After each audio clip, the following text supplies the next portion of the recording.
everybody. I'm Lorcana from Luxury Gaming, and I'm here with. Hey, Snooki. Hi, Ducky. I like your haircut. Thank you. Appreciate it. And we're here to talk about the exciting set 6 cards. I'm actually very excited for this set. Yeah, honestly, the set looks really, really strong. And there's Is a lot of new cards that are really exciting. exactly, especially like the enchanters and how like they're so different. I'm excited for that, and I can't wait to open up an enchanted. Okay, let's get started with talking about some of these cards. So the first card is this owl card. Cool. So I was part of a cycle where whenever you put something into your inkwell, you get a particular effect. Out of all of these, Owl is probably one of the weaker ones, but in general, what we call quote unquote landfall effects are relatively strong in this set. But in general, I'm not super sold on this simply because giving -1 power is typically something that is relatively weak power. But it could help with Medusa potentially. Yes, if you're playing like red yellow, but I think there's a lot of different things that you can do with red yellow that would be more advantageous because you're not trying to be a controlling shell with Medusa. So for the most part, you typically want to use this ability to stop your characters from being able to be challenged in and using it as a defensive tool. So if Owl sees play, it will mostly just be as a defensive tool for your best characters. I think honestly also like this could help blue a little bit too with like the inkwell. Mm. A lot of these effects seem to pair really nicely with blue, but if in practice, I think they're more standalone cards than you might expect. Oh, For ex- interesting. yeah, for example, like we'll get into it with Mini later on, but in general, like the cards are just really powerful on their own. They don't need any other help. And then we have Lilo. I am so excited for this card. I can't wait to use it, and I'm definitely putting it in my deck. It's like it never goes away. Yes. And like even if it's in your like they would have to literally do let it go it hmm or keep bouncing it back to my hand, which like I'm still like making them like cost their for their turn. Yeah, so this card is pretty good if you are running out of resources relatively early, but it is very inefficient in terms of being able to bring it back. Because when you're spending 2 for this card, and it can instantly get run over by another character, you basically only really want to use it if you're just like playing out cards. And I want to see this really going in like a hyper aggressive deck like Wars. Yeah. My question is, even though it like can get ran over really quickly, you can still technically we're making them choose. Like let's just Yeah. say like I have 2 characters on the field. They're either going to pick the Lilo, which quests for 2, or they're going to pick my other character, which could potentially quest for 2 too. So it's like at that point, I'm making them make a decision, right?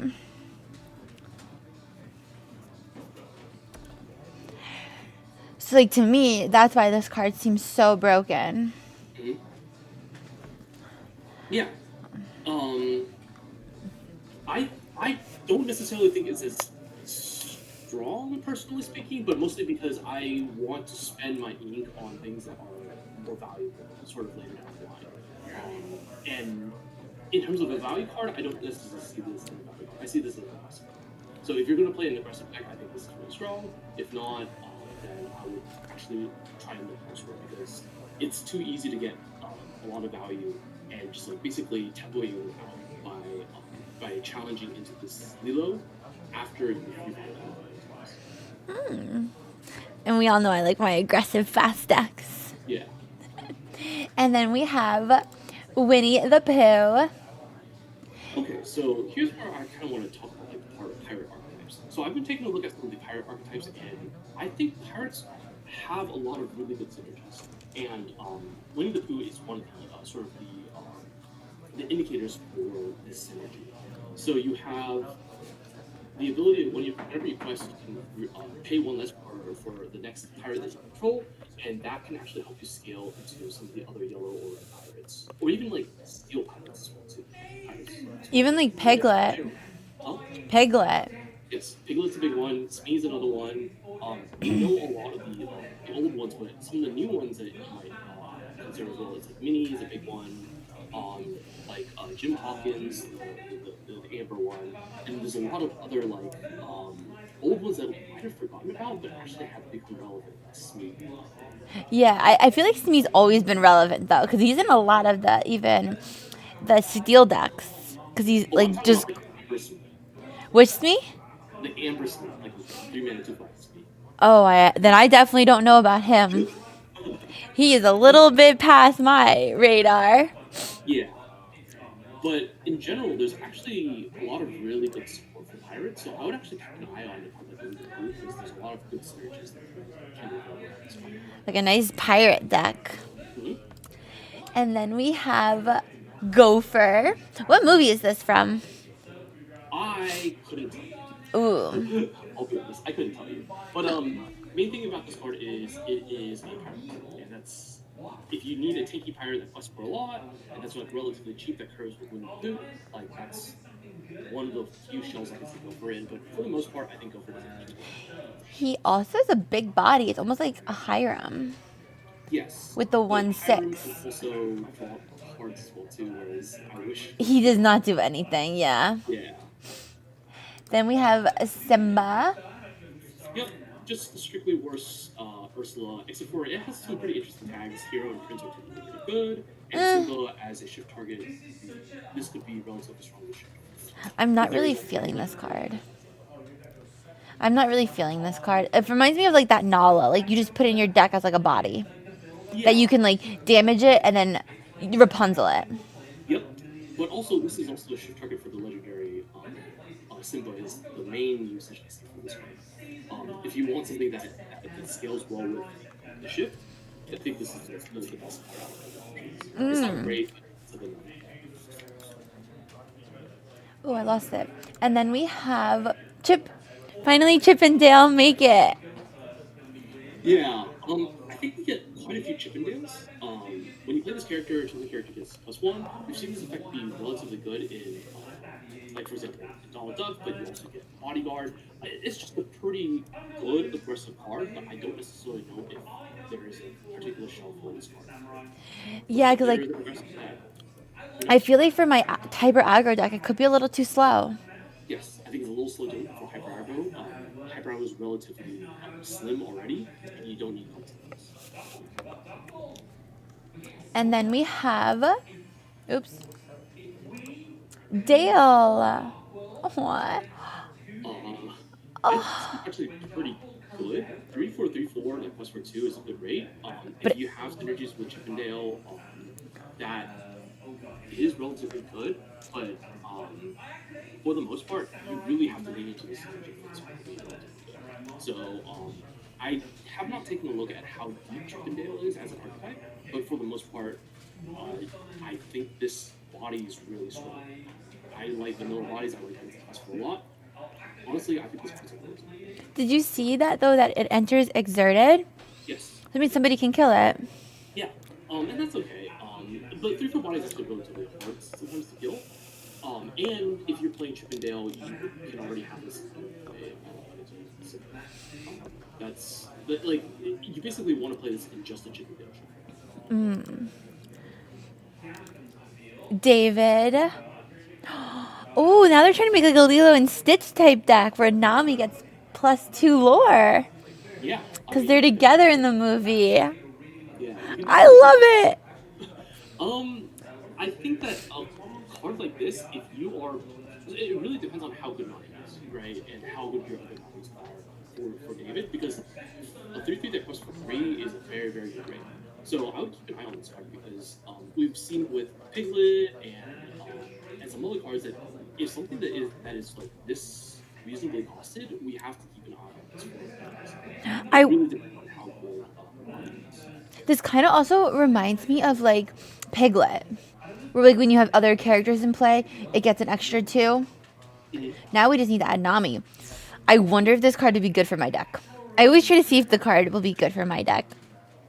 Yeah, I think that it really depends on how good the other two Namis are. because like I know that there's one that is like is a 5 mana 3/5 support, and there's another one bodyguard. The bodyguard one actually sort of lines up pretty nicely with the table in terms of being aggressive, but there's not that many monos, so having that 2-card combo might be a little bit it's hard. True. Then we have Prince Naveen, and it's a shift target. Yep. So this Prince Naveen is, I mean, it's just like filler for the most part. It has pretty important guys. If you have a Prince, and 2/6 is actually relatively big, but the fact that you have to pay retail, 5 for retail and 3 for shift, it's still pretty expensive for what you're getting out of these. So I wouldn't see a lot of play unless you have maybe a cheaper Prince Naveen that you want to shift up into, but you're still losing a card. So, like, because it's also a Floodborn, and you kind of want to shift with it, do we think that, like, this would go well with, like, the new Bucky?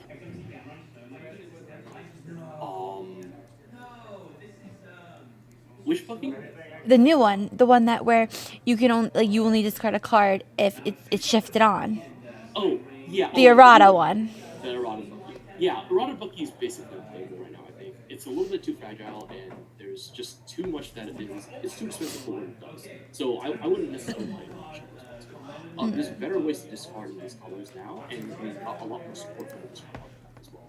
So if I were to go that route, I wouldn't look at Naveen at all. Anyways, I think this is more of like a limited card. And we have another Prince Naveen, a 2/3 1-quester vanilla card. This is where you would shift onto it. Yeah, this is what you would shift onto it. Honestly, more filler. I don't necessarily see this card being competitive.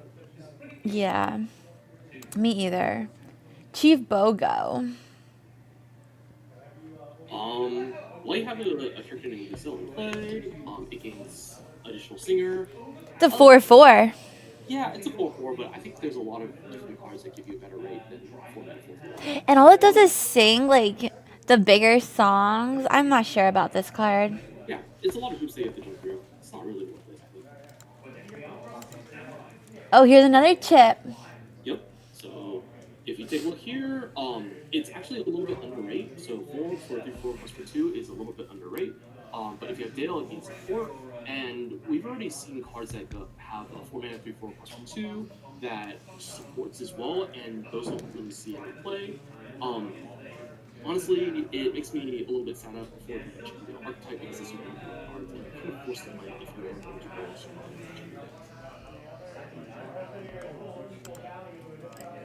And then Monetary Jack. This is a 0/7. Yeah, 0/7.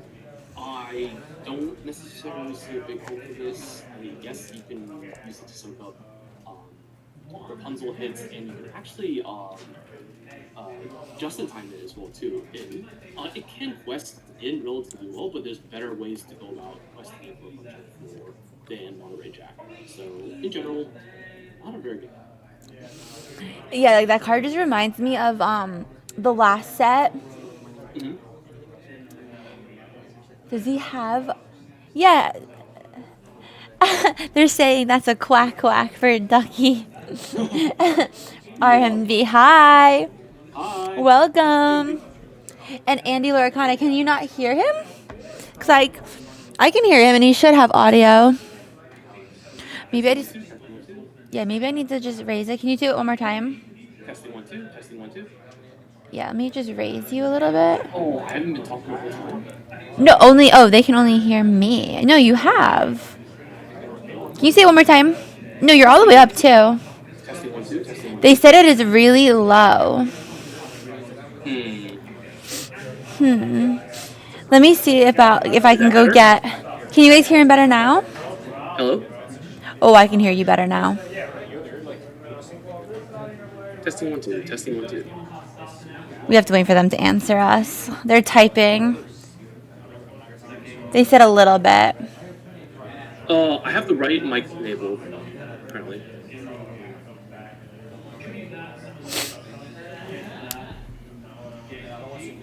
Testing, testing. Testing, testing. I personally can hear you. Let's go see if I can go get my audio person to come help. We miss you too. How you doing, R&B? Interesting. Zay, can you get? You think it's good? I don't think it's that good. Monterey Jack? Oh, it's because R&B's vulnerable too.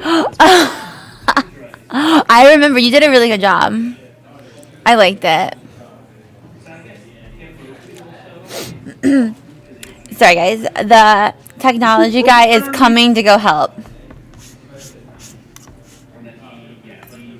A few people are saying that Ducky's really low. He raised his volume, and I also raised it. And R&B's in the chat. On the It is. If you want to say hi. Hello. what's up? Can stream hear me? Not getting all the BS card to spoil.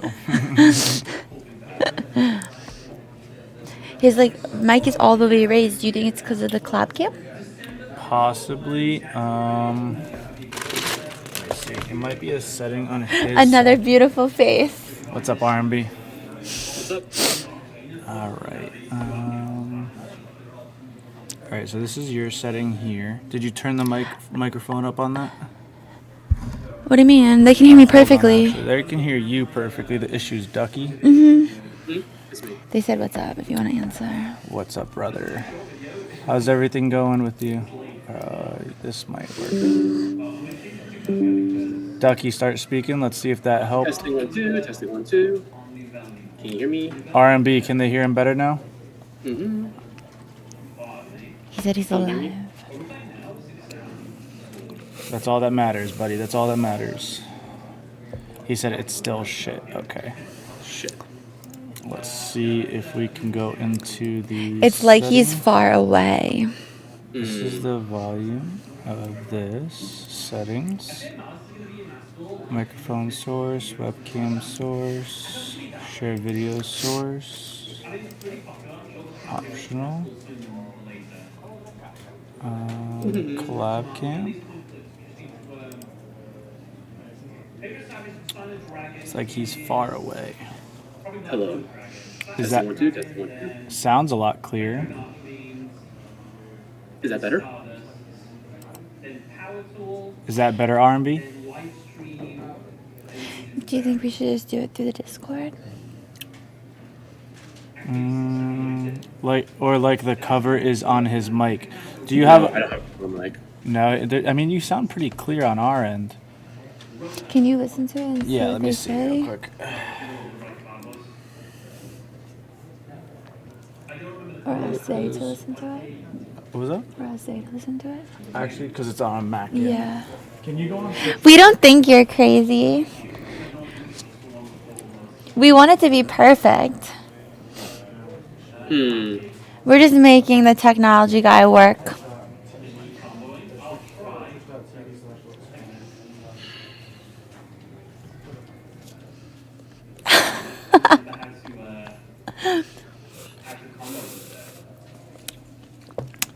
I think it's so funny that you happen to come on as soon as we're talking about the monetary jack card. Yeah. Ducky, talk a little bit because they're listening right now. Yep. I can hear me. I can actually hear me through the stuff. Yeah. It is like he's far. I hope you're doing okay, Art. Yeah, we miss you too. So how do you fix that? I wonder if maybe this. Let's see if this helps. Ducky, start talking. Hello? Test 2, testing. Yeah, I know. We're here for you. Still low. I wonder if it's just the collab cam, but let's try one other thing. Speaker. Hello? Yeah, 1 second. I'm just gonna try. Speaker audio, use device. Down mix. No, that's not what we want.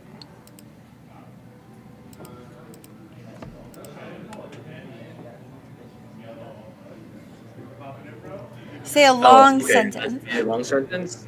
R&B is a very, very, very, very, very nice person, and I wish I was here with him. Can you hear me, R&B? I bet he heard that nice and clear. I'm talking. Video, audio, stereo, everything is pretty much good. I mean, I don't know what it could be. Maybe in the future we just don't use collab cam anymore. Yeah, maybe we'll just like screen cam the visuals on Discord. You're just gonna have to speak a lot louder, Ducky. I don't know what it Okay. is. It might just be the collab cam system. We'll figure it out. We'll test it afterwards. But if you guys want to I'm keep doing going, my best. Didn't it work Ah! for you? yeah, So why isn't Can you it hear me? working for me? yeah, we can hear you, Ducky. Okay.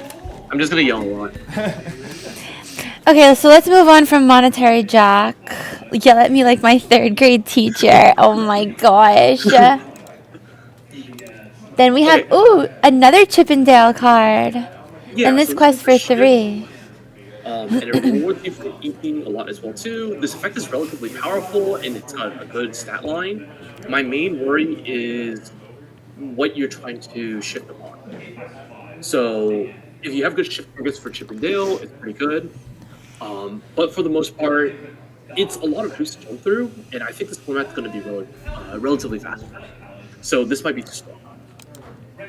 Okay, and then we have Judy Hopps. I still don't know what movie this card is from. Zootopia? Oh, Zootopia.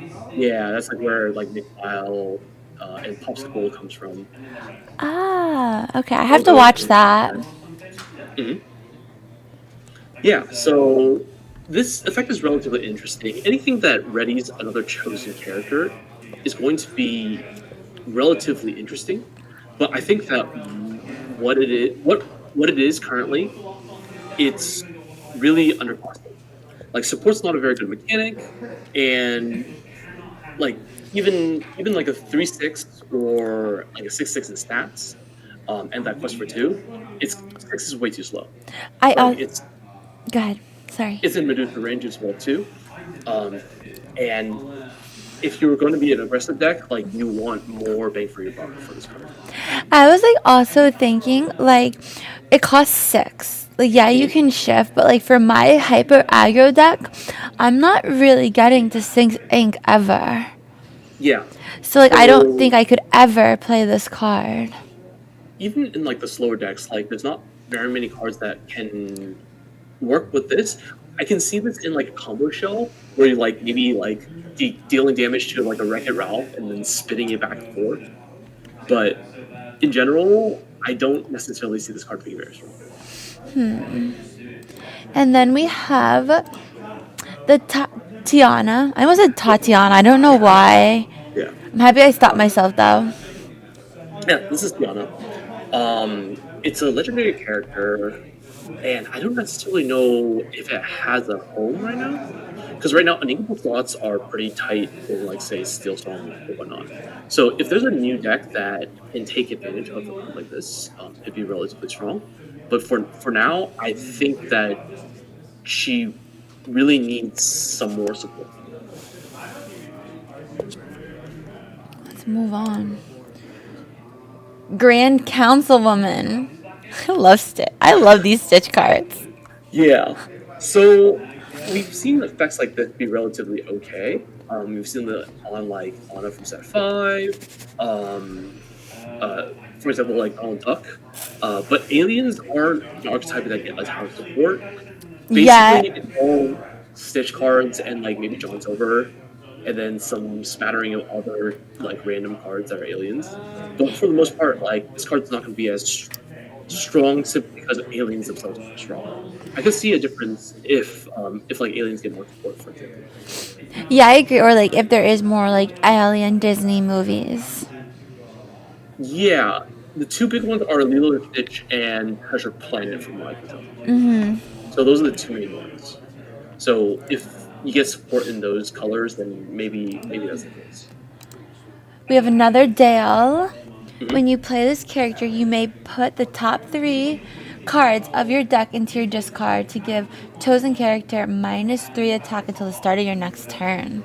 Yeah, the more I Ooh. read these Chip and Dale cards, like the less I kind of like them. Uh, it this does have like a mill theme, like a self mill theme to it, but for the most part, like the bodies are like too weak. These cards are a little bit too slow. Um, you would really have to get more Chip and Dale support for like the whole entire archetype to work. So now, like, why would you want to self-mull? Because you have cards like Revive, you have cards that can bring things back from the grave, like Indies. There's a lot of different ways that Amber can play with the discard pile. So you actively do want to like know yourself sometimes, so that you can get quality cards into your grave. And here's a Nami card. It's a 5 though. hmm So this is actually one of the first of the few that have like new activated abilities, that are repeatable. They don't require you to exert the character to get it. Oh, kind of Mhm. like almost like the Prince John, Kind where of, he can yeah. just discard the card if it just stays there. Uh, well, no, I'm mostly talking about like the second half of the ability, where you can pay 2 into it and to use an ability and Okay, it can be repeatable. got it. So that's actually new for this set. Usually you had that in items, but now we have them in characters as well too. And it looks like this Nani is one of the cards that's supposed to go with the David. I think that Yeah. the bodyguard Nani is better with the David, but this is another card that can increase your Nani count, if you're really relying on David. Um, I don't think we have enough good Nanis for David to be good David to enough. work. Yeah, and you can't really talk about Nani without David. And then we have a Simba. Okay, so this Simba is another legendary card. It's pretty interesting. I could see it in like really aggressive decks that can like utilize like going wide and then protecting the whole entire board. Because like even if this character is deserted, um, everything else is up. So it does effectively give everything bodyguard even if it does die. Yeah, so like I'm kind of thinking about potentially, like, here's my thought. The old Simba bodyguard, that's a 2-quester. Mhm. Play that, shift onto this bad boy, Mhm. and then there I still have the bodyguard. Yeah. And maybe this is only like a one of because of my uncoupled count's already so bad. Yeah, I see this pretty good if you go 2 into 3, but you have to make up the card disadvantage from shifting up anyways. While you're getting that color advantage, because when you are shifting up, you have a turn 2 play, and a turn 3 play. Those are eaten up. So the only thing that you're really protecting is a 1 drop. Unless you are playing the 1 drop Simba in either red or steel. I didn't think about it that way. So it's not great to shift on turn 3 because you're not actually getting that much value. Like the best thing that you can protect is maybe like Lilo or maybe like a Daisy Duck. But Yeah, Daisy Duck doesn't really need that much protection anyways. because she's a 4 body. Yeah. Okay. Then we have So Kanga, mhm. another Kanga uninkable. yeah, this card is it's an uncomfortable card, so you're gonna take up a lot of slots. Currently you have like blue that sort of fits into the similar slot. So you have to choose whether or not like a card like Kanga is better for you than Baloo. But Baloo And gains you that's the 2 problem. lore if you lose. So at Yeah. the moment, I'm not thinking this card is going to be played in my deck. Yep. Uh, Blue is definitely a lot better. Uh, Basically, it's something that if you can utilize this effect more than once, maybe it's something that you can consider. But for the most part, it's just gonna get pushed out by Blue. Then we have Rabbit. They really did a nice, like, little Pooh character selection here. Yeah. Um, Main thing about Rabbit is a pirate, and I've talked about this before. pirate. Pirate synergy is something to look out for, and it's a cheap pirate as well too. So when you quest in with Pooh, you can play this in for 0. So this could be a possible go wide deck. Ooh. Mhm. Okay. And I do find that it is hard to get when you to like start attacking their board when they go so wide because they're still just questing, and you only have so many characters to kill unless like you big Sizu or you shift into big Sizu or like be prepared. So I do think that the body is really bad, and the effect is not good as well too. But the fact that it is a cheap pirate is just worth considering in and of itself. There's definitely stuff going on with pirates that I do think that there's merit to. I don't know what Rabbit really fits in that show. Rue, these are so cute. Oh, Yeah, another pirate. ooh. Worst body effect's not that bad, but still, like you have to have a really good reason for this. Yeah. Definitely seeing that. Mr. Litwalk? What movie is this from? This is from Wreck-It Ralph. Wreck-It Ralph. I need to see that movie as well. Yeah, he's the arcade owner from Wreck-It Ralph. So this card's pretty interesting because even though it's like undersized, it basically can't really get challenged easily. It can untap itself pretty easily, so it can keep itself relatively safe from challenges. And it's not worth like rolling it, for example, because it's such a weak body. However, if you are a deck that is really reliant on going wide, this might be something to consider because you can also sing with this card as well if you ready it. And you can even sing with it multiple times. So there's definitely maybe a combo potential with this card where you just like sing with it, play another character, and then sing with it again, play another character, sing with it. You can do something with this. It's definitely a combo potential. Okay.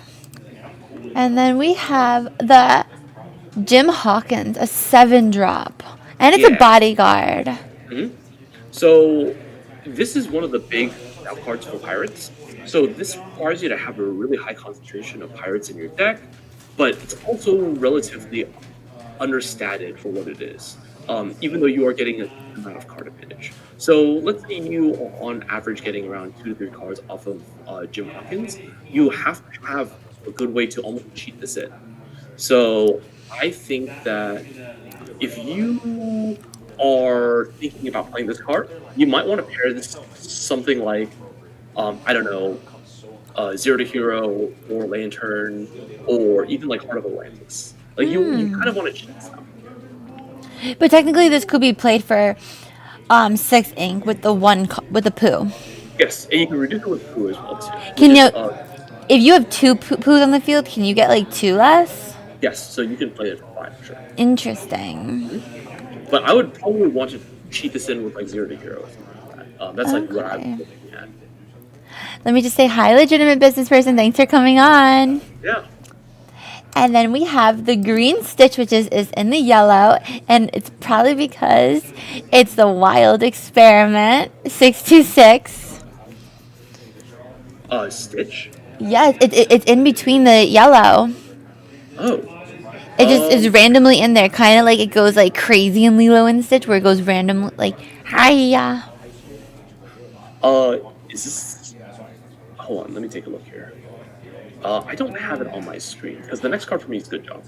Oh, no, the next card for me is Stitch. Okay. It's because the set 6, card 2/6. That is so smart that they made it 626. I can read it for you, Ducky, if you want. Go ahead and read it. So it's a cost 2. It has 1 attack, 3 defense. You pay 1. This character gets +1 attack during their turn, and you cost lore. So the reason that they did that is because they went in order of the cards. And 626 is number 26.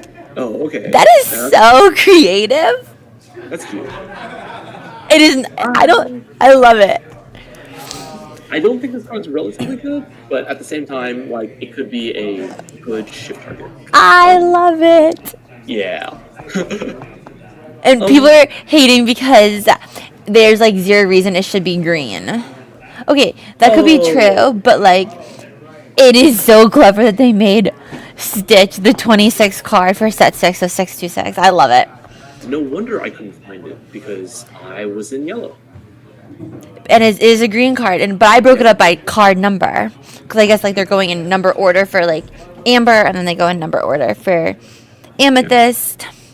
So for Stitch, it actually is relevant that it's green because the full top Stitch needs to have a shift target. So if you are shifting from the small one to the big one, you need to have one that is of the same color. So, and that's typically something of the design. It's pretty typical. So this was more of like an Easter egg thing. I love it. It is cool, but also like I see why it's green.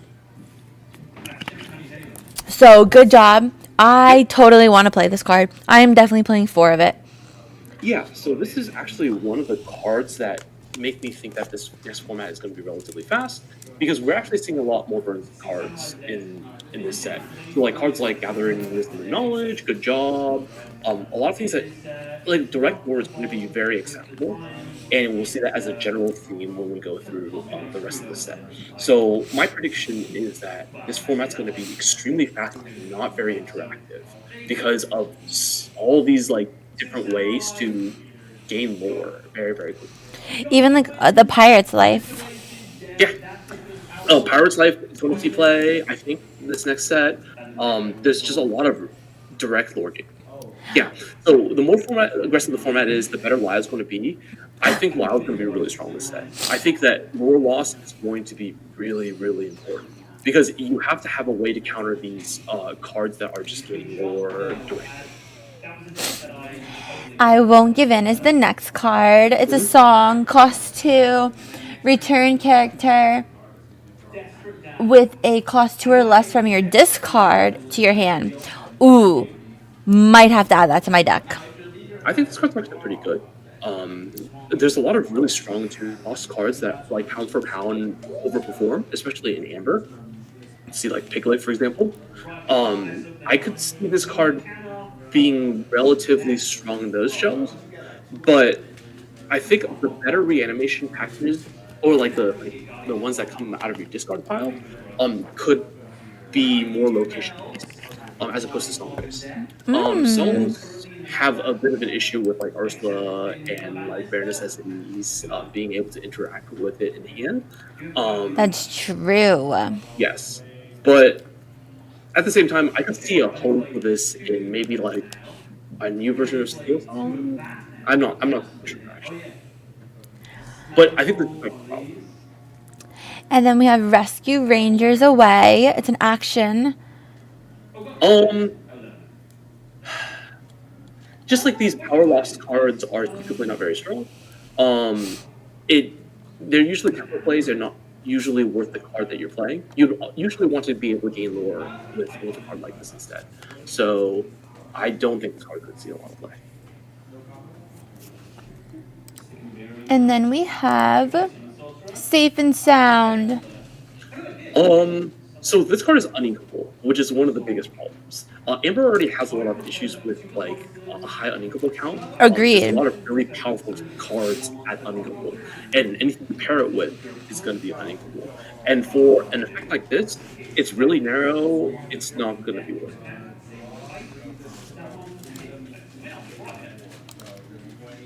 Naveen's Ukulele.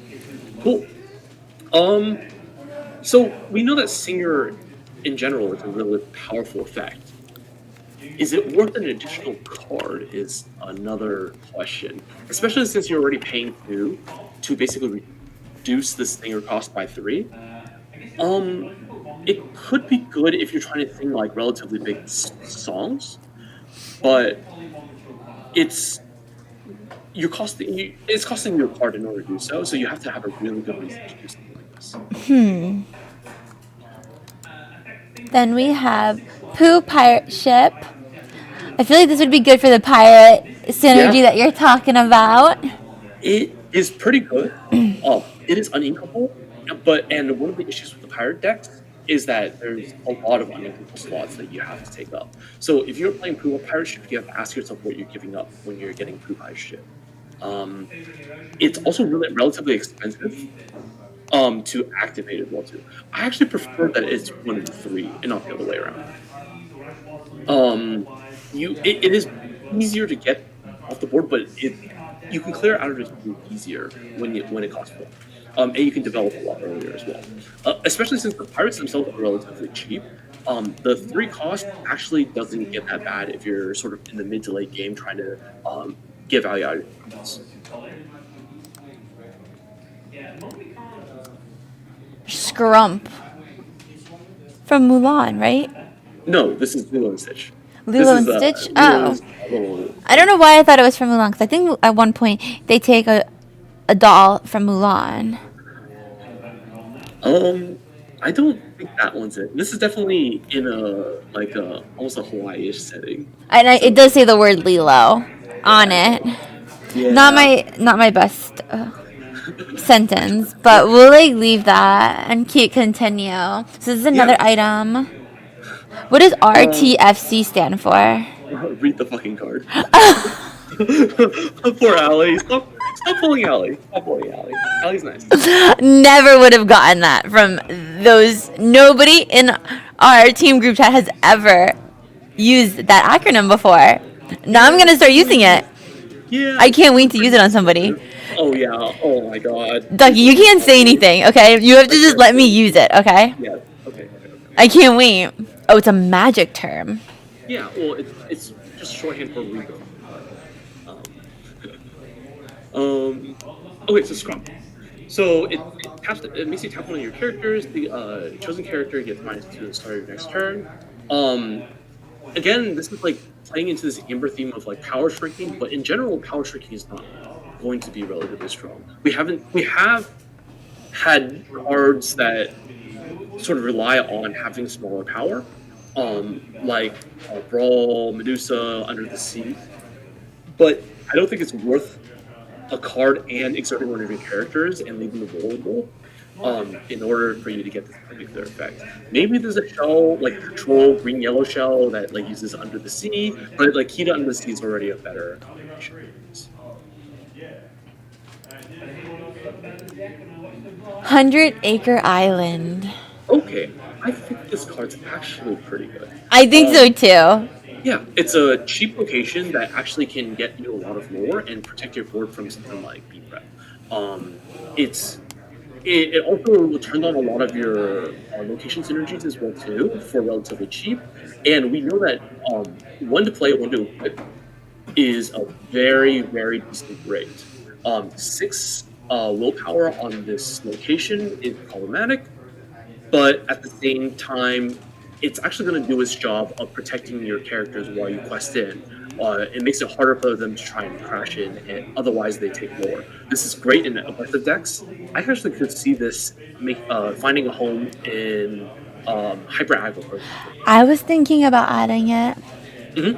But it's would I get rid of my library? Yeah. I actually switched where I wasn't even playing library last set. It's cheaper than library, so it doesn't cost as many cards in order to get it, and it's also a good way to just protect your board in general. And it's inkable. Yeah, it's inkable as well too. Yeah, you can pick your spot in order to play this particular card. But in general, I think that it can also belong in a red-yellow shell because there's red-yellow location overlap.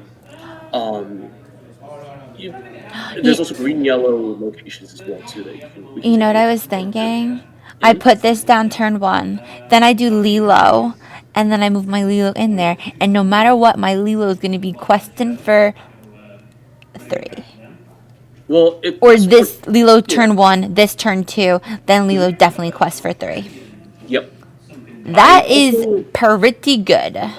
Yeah, you could also do something like go really, really wide, and then slap everything onto it with a Moana effect, for example, and then it just makes it hard for them to be able to deal with that board because there's just so much more damage coming. This is just another card that is part of that burn change that we're seeing in this new meta. Then we have Sugar Rush Speedway. Kind of reminds me of a Mario Party place, I'm Yes. pretty good at. Oh, Lyle is looking better and better. No, no, Lyle. We don't like Lyle. But isn't also Lyle like? Isn't it like turn 3? So I would still be able to get some good question from good old Lilo. Yes, but also Lyle can also make you lose lore if you are trading in. So That's true. that's like something they definitely consider. I think Lyle is actually going to be a pretty big staple for this next format. That's just something that I'm thinking of. Well, anyways, let's move on to Sugar Rush Speedway. This card is extremely interesting because I think this card is actually a really big build out. You can use a lot of the location support from Red to complement this, and you also have stuff like Jim Hawkins, Islands, Tuk Tuk to make Sugar Rush Speedway starting line in order to make this card work. So if you want to like pop off with this card, it's actually very doable to do. The question is the juice for this place because this payoff is actually quite strong. Drawing 3 cards and gaining 3 lore is really, really good. Question is, how are you going to be consistently popping this and recurring this? Because you also have mini to recur this back as well too. So if you want to build a Speedway deck, you have to keep in mind that your unequal slots are going to be incredibly tight. Also, it costs 6 to move a character here. Well, you're supposed to try and cheat the cost. So, like, for example, Jim Hawkins, when you play the Speedway, you can make it so that you move the Jim Hawkins to the Speedway and cheat the cost of 6. You basically never want to pay the 6 for this cost. But you're paying the 5. You're paying 0. Oh, you pay Because Jim Hawkins costs 5. Right. And you attach a different location to it. You have to move from location to location in order for this to trigger in the first place. So one of the ways to play around this card is actually just punching into the locations that are already on it. However, you have cards like Speedway, the starting line, that makes it very easy for you to transition between and might not be worth it to punch into the Speedway in the first place. But very interesting card and honestly quite scary because 3 lore and 3 cards is a lot. And the fact that you can buy this back with mini, I can see red yellow this one. It's like game changing. Yes, this is one of the scariest cards in the format, I think, personally speaking. Ooh. I would like to see this make like in a deck profile making top cut. That'd be awesome. Yep. To hear how they did it. Okay, and now we have Hades, Lord of the Dead. Again, with the burn thing, there's a lot of direct lore game in this new set, and this is another card that I'm looking at and going, holy crap, this format's a lot faster. You can just spam out a bunch of cards, and then you can play out the Hades, and it protects your board from cards like BPAP. It makes it very difficult for your opponent to trade in, and you kind of have to clear this Hades before you can actually to deal with their board. Because otherwise, they're just going to get a ton of value off of this. This is probably one of the premier cards in purple, I personally think. And it's a little bit innocuous. The artwork is kind of cool. Yeah, I could see this in a blue purple shell. I could see this in a red purple shell. I could see this in a green purple shell too, and a yellow purple shell. So I think this card goes in a lot of games, and I think that is a definitely a card to watch out for. And then we have Madam Mim. This is I'm not feeling this card. yeah. Giving other characters Challenger 1 can be interesting. I think it's more about it being a ship target for the other Madamins. But you're just paying like 1 more for the crab. Yeah, you could. They played different roles, and I don't know. Like I could see it being like a card that pairs really nicely with like the 2-drop Cusco, for example. Like you do want to be able to give other people the ability to pump. But yeah, the 3-drop crab is probably better. The body's better, and yeah, it has a sorcerer tag though, which is relevant. Ooh, and then we have a genie. Yep, just I'm a sorcery genie in the body. bottle, baby. I like it. Can you shift off of this? Yeah, you can shift off of this. So this is actually something that it's relatively cheap. That's relatively efficient that you can shift on to the legendary genie, which we'll cover later. And then we have Sisu. Yep, just the vanilla Sisu. Well, it's not got vanilla. the It has Challenger too. Yeah, but like effectively has it's what we call a French vanilla, which is a vanilla creature with a single. I thought So- vanilla was just when they didn't have anything. It was just lore. Right. Okay. And this is French vanilla, which is something that is nothing but a single keyword. So what if they have multiple? Then it's like a caramel coffee. No, it's not that kind of scale. I'm gonna start saying that this is like a caramel coffee one. Yep. Okay, then we have. This could be a caramel coffee. Because you gain a lore, almost like a goat, Yeah. but you just don't lose the lore. It would be an Americana. Oh, I like that. A regular. Yeah. So another card that sort of is going along with this, like a lot of direct lore, we're hitting a critical mass. So I think that burn decks in general are going to be like a real thing in this format. We saw it in the last format with the red purple list that we put out. Yeah. For that Jonathan top with it. We're just getting more support for that archetype, essentially. Like we basically are going to get to a point where we could just dome people directly for money very, very quickly. That is true, legitimate business person. They like it that you can stop at 3 ink, so it's a little bit better than goat.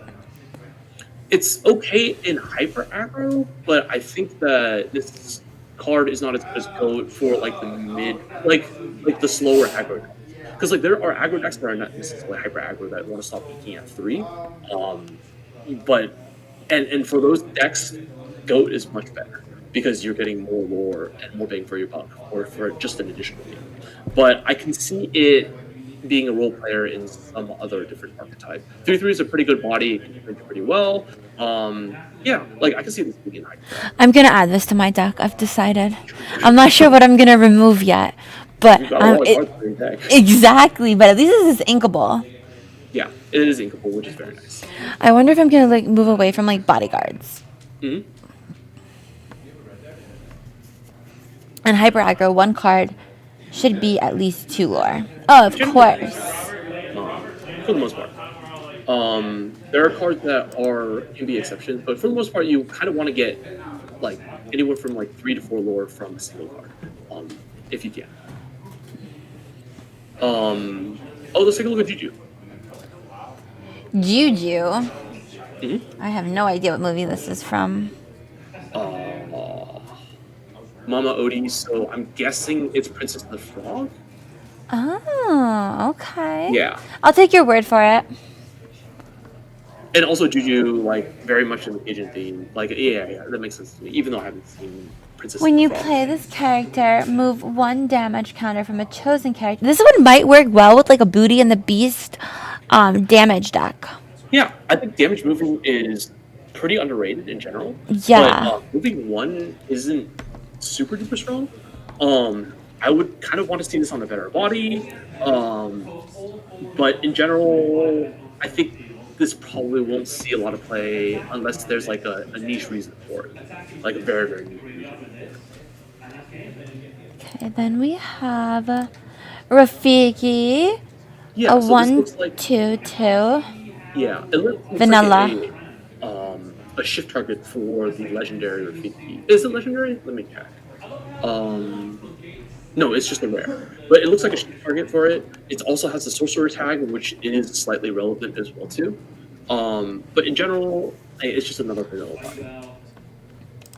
Then we have, it's vanilla. Then we have Tinkerbell, evasive. Also, part of me also wanted to build a totally evasive deck. I mean, All evasive. But I think it could be too slow because if this is such a fast. But I just want nobody to be able to touch my deck. And I can just go wide and just quest away. yeah, this is a mini. This is actually just the same stats as Surfer Mini, and it actually shifts into something that's relatively good, which is the 7-drop Tinkerbell. This is a solid body, and if the 7-drop Tinkerbell is good enough, then I can see this card seeing fly. Also, is this the first time that we're seeing Fairy get added?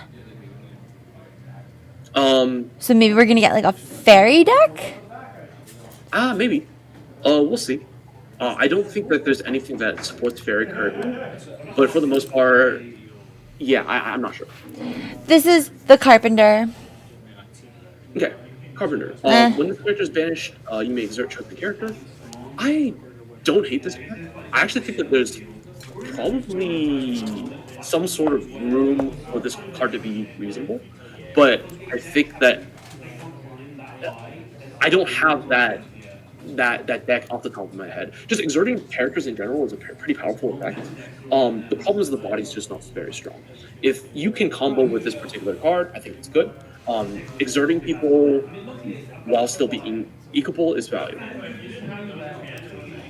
And then we have Igo. Iago. Potato at that point. Yeah. So we've seen these cards before. Generally, when you have a card like this, where it's banished in a challenge, return this card in your hand, it's relatively tempo negative for you to replay it out again, because it's not worth it a lot of the time to just have it back. And 4/2 is also a relatively small body for 4 ink. If it quested for 2, maybe it'd be slightly better, but in general, I don't think this is going to be competitive. Yeah, I don't think I would add this card at the moment. I don't think it's as broken. Yep. The Walrus. Yep. This is a vanilla card. Vanilla. Nothing said. Yeah, nothing else added. Mm-hmm. And then we have Scar. Oh my god, the artwork. Yes. This is beautiful. I think this card is actually pretty cool. It's Rush. Yes. It goes to show how powerful a card like Maui is, because this is kind of similar to a Maui, but it's uninkable. So it does play for 2. It does have pretty interesting tags of villain and sorcerer. You basically have to have a pretty good reason to run something like this. At 6, you kind of don't really want this. I can see it being a good location breaker at first. But otherwise, you probably want to play Elsa instead. Okay. Even though Elsa's only a 2 attack. Yeah, it's not 2 attack, but it has uninkable. And it's evasive. Yeah. I'm telling you, that evasive deck is. And it can exert something as well, too. And all of those abilities are going to be a lot more relevant, and it costs 1 cheaper as well. It's not worth the uninkable slot to play a card like Scar. You'd rather reserve something for a card like Hades. And then we have Tinkerbell. Yep, Fairy, Captain. She's everything. Mm-hmm. She's a Floodborn, she's an ally, she's a queen, she's a fairy, she's a captain. Lots and lots of tags. Yeah, what doesn't Tinkerbell do? And she's evasive. Yeah. It has evasive too. It shifts. And also... This is definitely a caramel. This might even be added. This might be even a caramel latte. This is spicy. Or this might be a pumpkin spice latte. Allie, please. Kill me now.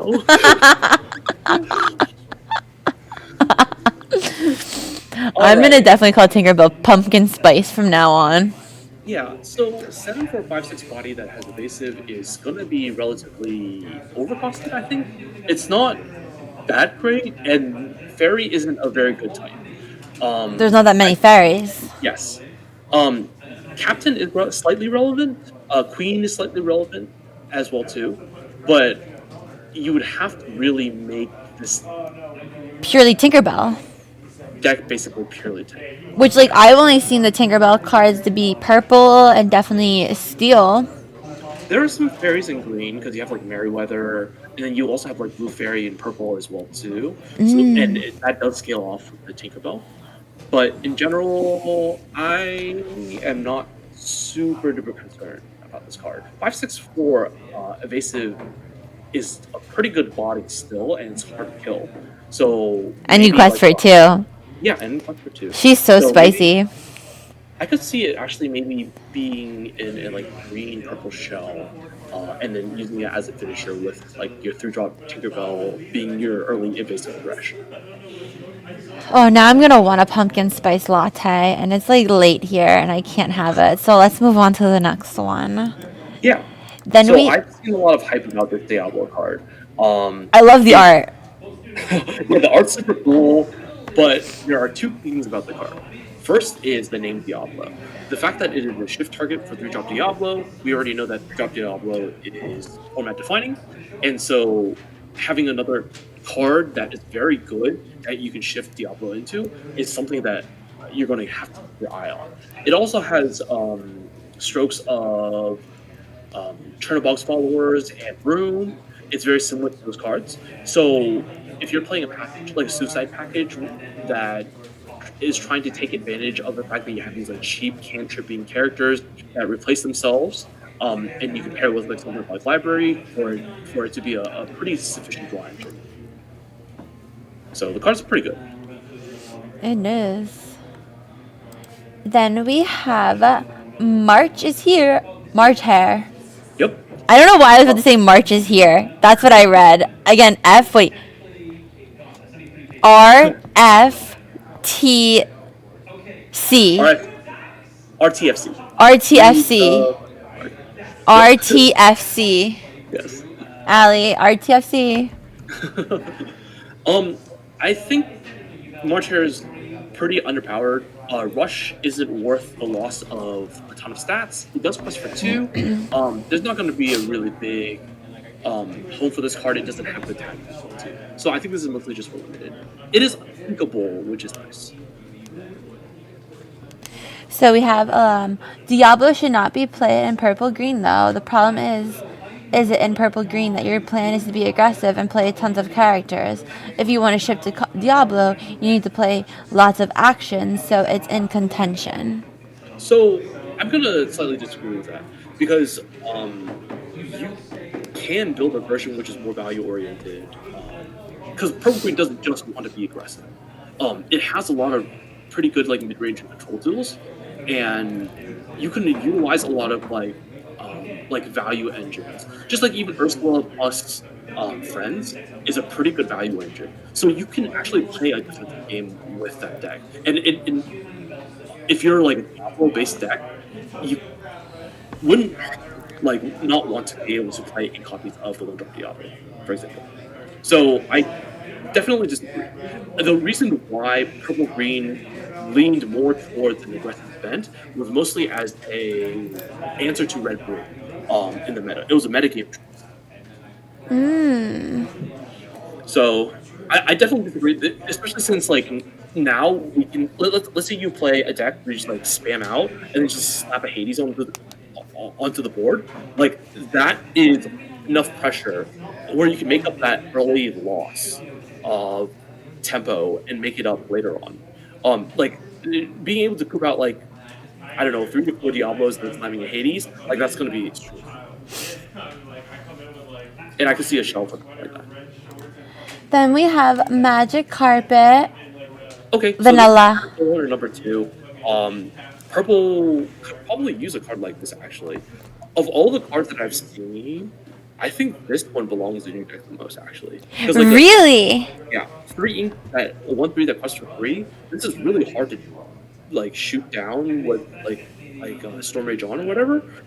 It will eat a ball, but most everything in your deck eats a ball anyways. So having a very efficient way to quest for 3 is very nice.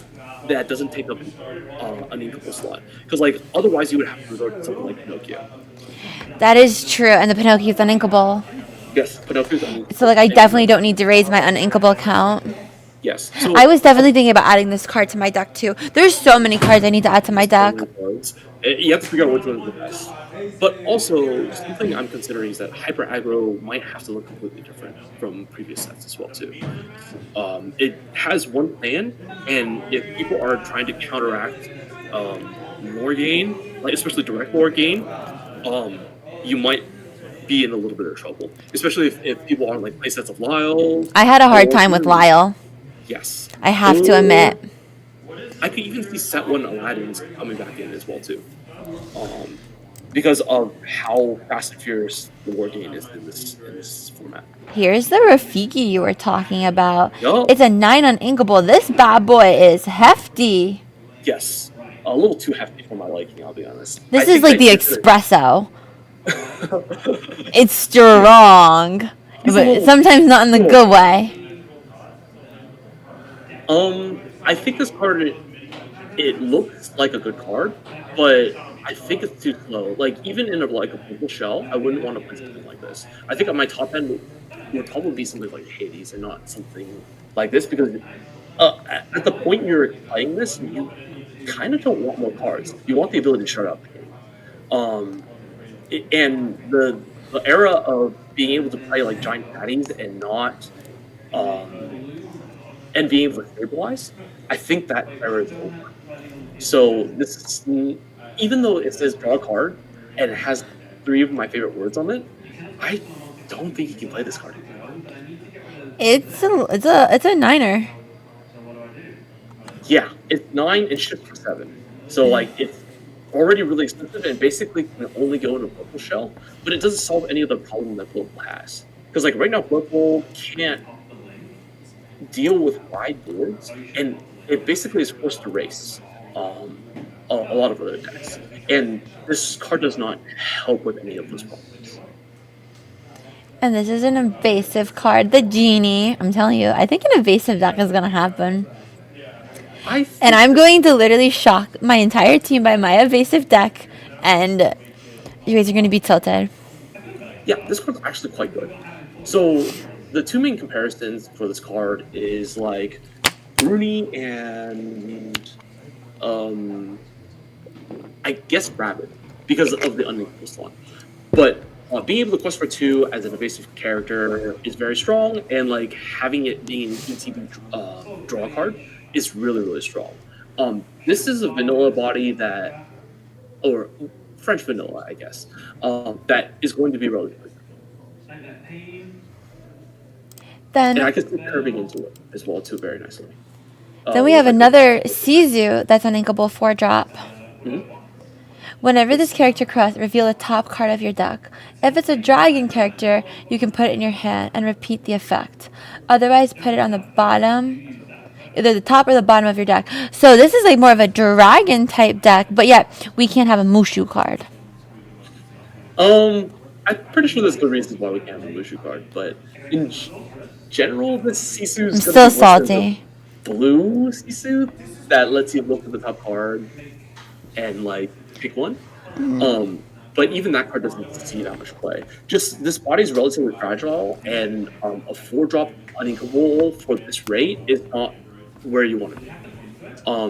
There's just too much that this it just doesn't do enough. And the fact that you're basically forced into dragons, which isn't a really big supported archetype, I don't see this card seeing any play.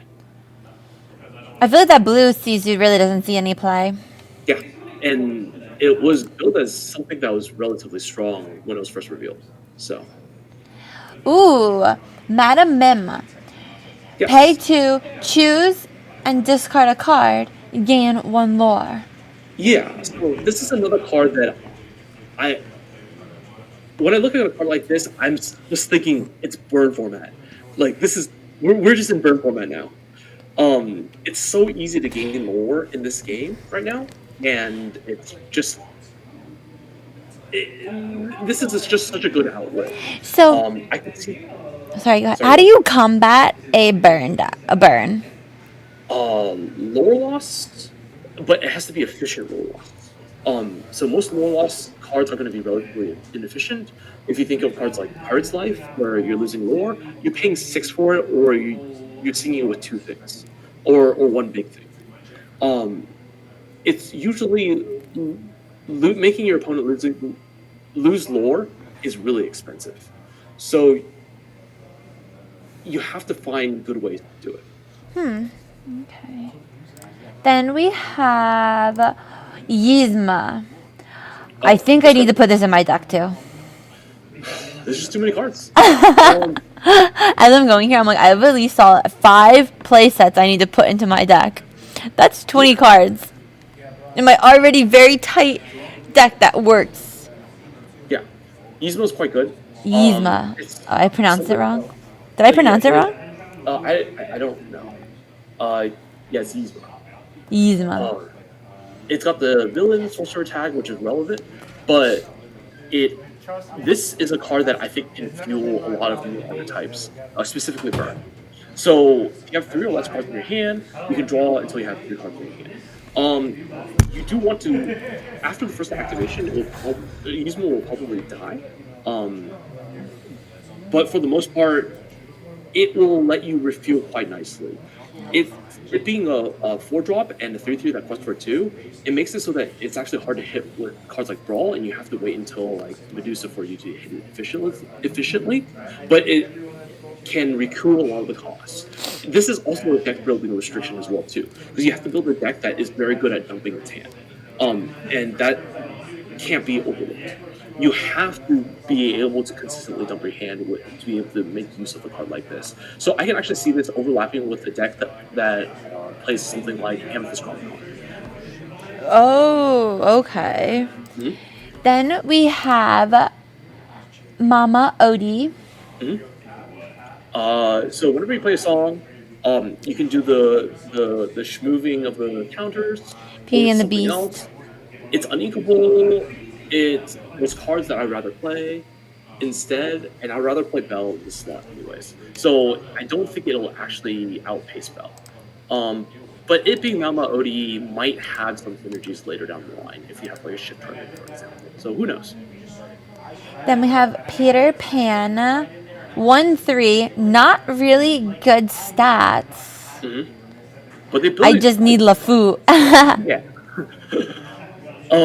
This particular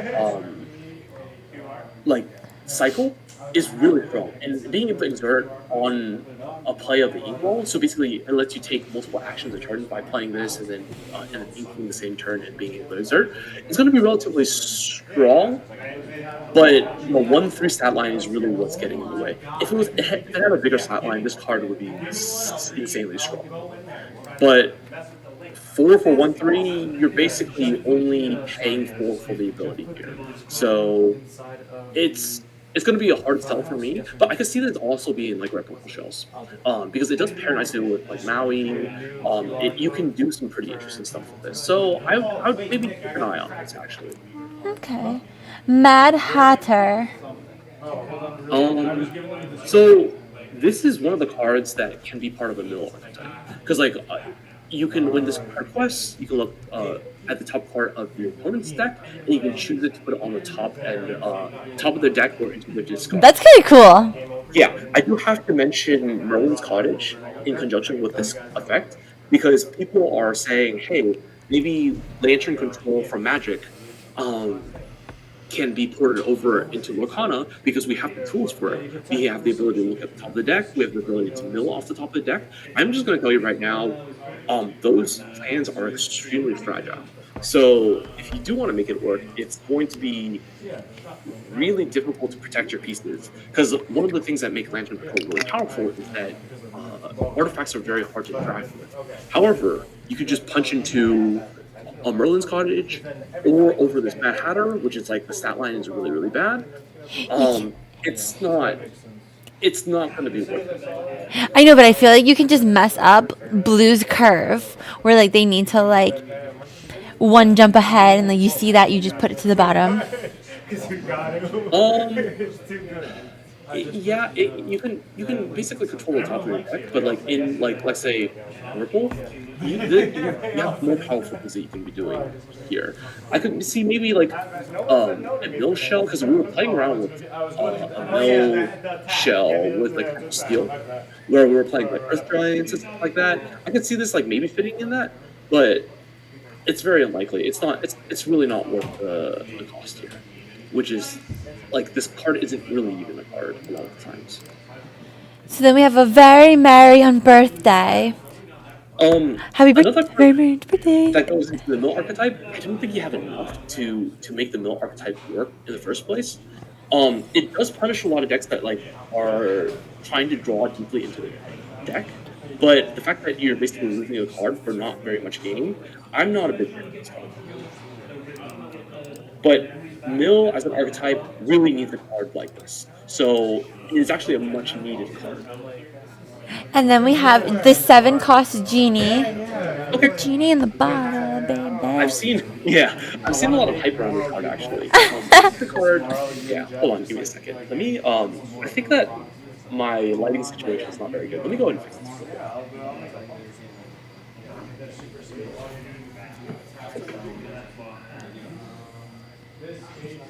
Are you guys liking our set 6 talk?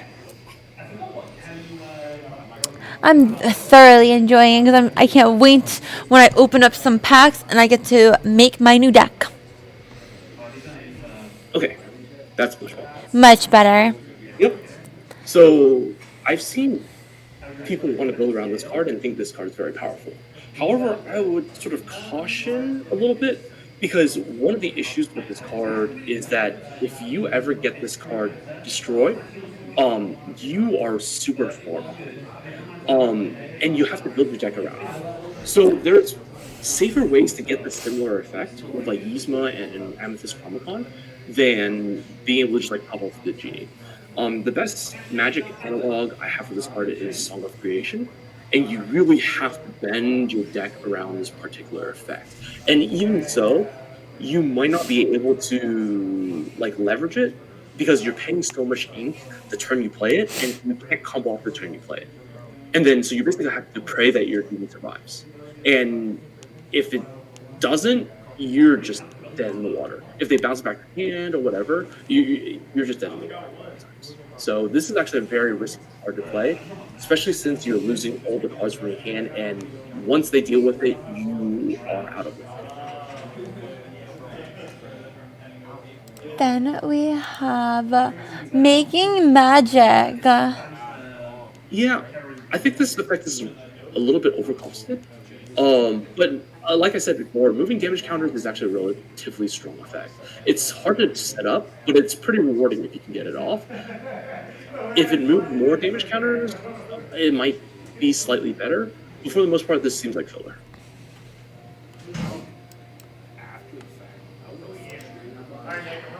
Lose the Way. Exert chosen character, then you may choose and discard a card. If you do, the exerted character can't ready at the start of their next turn. Yeah, so this is actually a pretty interesting tempo card. I do like that it's useful. I think that this makes sense in a deck that has a lot of card velocity. So you're drawing a lot of cards, and you can spare the -1. And you're basically just playing to the board most of the time.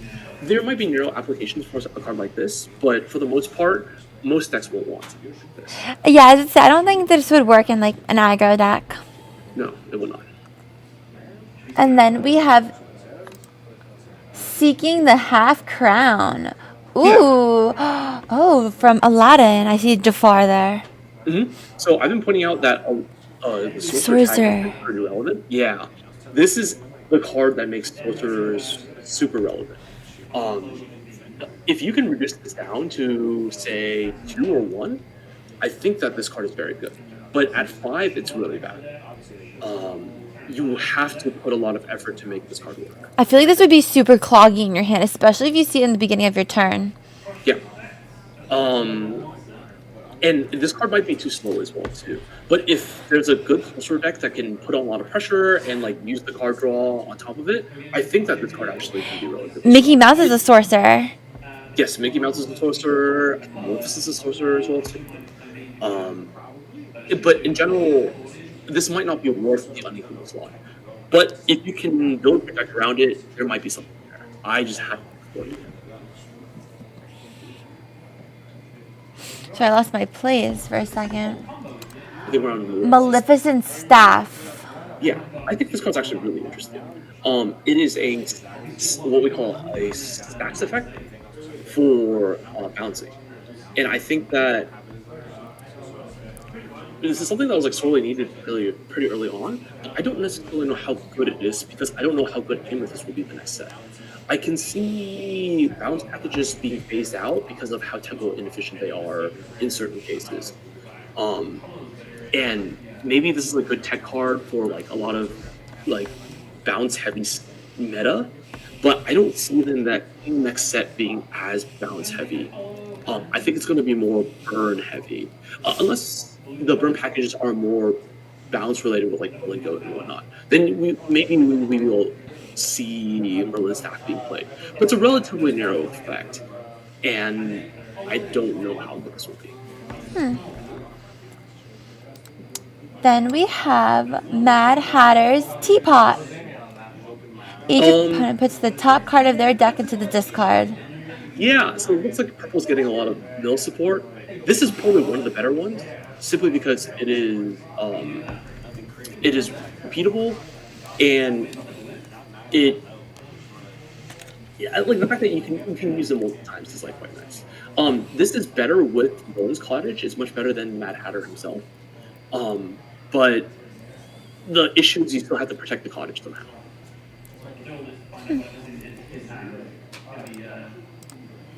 Pixie Dust. Oh my god, I love this card. And it's evasive. I don't hate this card actually. It's like I'm fun. thinking about this deck. I bet you I got you thinking about my evasive deck. Yeah, I don't hate this that much, but I also think this might be too slow for the upcoming format. I think this next format is going to be relatively fast, and you have to, because you're paying 6. That's a lot of tempo that you're giving up for something that doesn't necessarily impact the board very, very effectively. So you need to like use this card like when with like the queen, you can get it for free in your hand. Yeah, the fact that it's uninkable is actually pretty problematic though. Yeah. You want to be having your uninkable spots be something more impactful and more generally strong. So I don't see this card being that great. And then we have Pixie Dust again. Oh my gosh. It's not cooperating. Fairy Ship. Yep, just a cheap location. I know that Purple only had the Forbidden Mountain as like a cheap vanilla location, so like this gives you another location to use. I don't think it's that great, but I don't think so either. It's like literally it could get attacked so easily. I could see like a pretty aggressive, like low to the ground, location heavy deck wanting something like this, but this is more of a role player card. It's not going to be like format defining. And we've already seen this card in other colors, and we haven't seen a lot of play from either of those. Maybe if there's a purple location deck, but I highly doubt it. Yeah. It's probably like easily like you can get rid of it. It's not like it gives you any like effects. Then we have now this is finally bigger. I don't know why this one is the biggest one. Mystical Tree. What movie is this from? This should be Princess of the Frog because this is Mama Odie. Oh, I see Mama Odie's house. At the start of your turn, you may move 1 damage. So this is gonna. I think Purple might have a lot of like the damage decks.